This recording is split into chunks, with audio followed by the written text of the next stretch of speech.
हाय सभी को राधे राधे। मेरे इस छोटे मिनी ब्लॉग में मैं यहाँ पे करवा चौथ से रिलेटेड कुछ इन्फॉर्मेशन शेयर करना चाहती हूँ। बहुत से लोगों को कन्फ्यूज़न होती है कि ये व्रत क्यों मनाया जाता है या इसका क्या उद्देश्य होता है। तो ये स्पेशल इस बारे में मैं आपको इन्फॉर्मेशन देना चाहती हूँ। जो स्पेशल करवा चौथ का व्रत है वो कार्तिक मास की कृष्ण पक्ष के चतुर्थी तिथि को मनाया जाता है।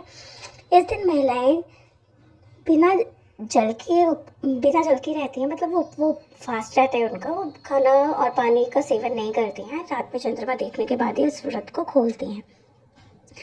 इस व्रत के पीछे बहुत सारी मान्यताएं हैं। इस व्रत को कहा जाता है कि जब पांडव नीलगिरी के जंगल में तपस्या कर रहे थे तब द्रौपदी उनके लिए काफ़ी परेशान हो गई थी। द्रौपदी ने भगवान कृष्ण से अपना दुख बताया, अपनी सारी परेशानी कही, तो कृष्ण जी ने उन्हें करवा चौथ व्रत का सजेशन दिया था कि आप ये व्रत कर लो। द्रौपदी ने इस व्रत को धारण किया तो जिससे सभी पांडव सकुशल वापस आ गए थे। और इसकी दूसरी मान्यता ये भी कहा जाता है कि जो माता सती सावित्री थी, उन्होंने अपने पति सत्यवान को लेकर यमराज जी धरती पर आते हैं उनके पति सत्यवान को ले जाने के लिए, तो माता सती ने उनका रास्ता रोका था और इस व्रत को धारण किया था। इस वजह से भी ये करवा चौथ मनाया जाता है। और सबसे इम्पोर्टेंट बात, सबसे पहले ये जो व्रत है वो माता पार्वती जी ने शिव जी के लिए रखा था और इससे उन्हें अखंड सौभाग्य प्राप्त हुआ था। इसी वजह से ये जो व्रत है ये माता पार्वती और भगवान शिव जी को समर्पित है। स्पेशल इस दिन महिलाएं 16 श्रृंगार करके शिव जी और पार्वती जी का ध्यान रखती हैं, जिससे उनकी जो भी मनोकामना है, चाहे वो ये व्रत उन्होंने लंबी उम्र के लिए अपने पति के लिए रखा हो या फिर किसी भी चीज़ का संकल्प लेकर के इस व्रत को किया हो, ये व्रत उनका पूर्ण हो।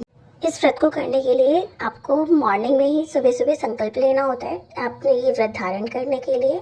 उसके बाद आपको कहानी सुननी होती है। कथा सुनने के बाद इसमें आपको चंद्रमा का वेट करना होता है, चंद्रमा की पूजा करनी होती है, ग्रह में पूजा करनी होती है, घर में पूजा करनी होती है। उसके बाद आप ये व्रत अपने पति के हाथों खोल सकते हैं। इस दिन महिलाओं को किसी का श्रृंगार नहीं करना चाहिए। मीन्स कोई श्रृंगार ऑलरेडी वो चीज़ें कर रहा है, आप किसी का श्रृंगार यूज़ नहीं करना चाहिए स्पेशल। और इस दिन अगर कोई भी चीज़, कोई भी आभूषण है वो टूट जाता है तो उसे बहती हुई नदी में बहा देना चाहिए। जैसे चूड़ी हो गई या फिर कोई भी चीज़ है आप वो धारण कर रहे हैं, वो अचानक टूट जाए तो आपको उसे बहते हुए पानी में प्रवाहित कर देना चाहिए। तो आप सब मुझे कमेंट करिए और मुझे बताइए आपको ये मेरा ब्लॉग कैसा लगा। Radhe Radhe. Have a good day.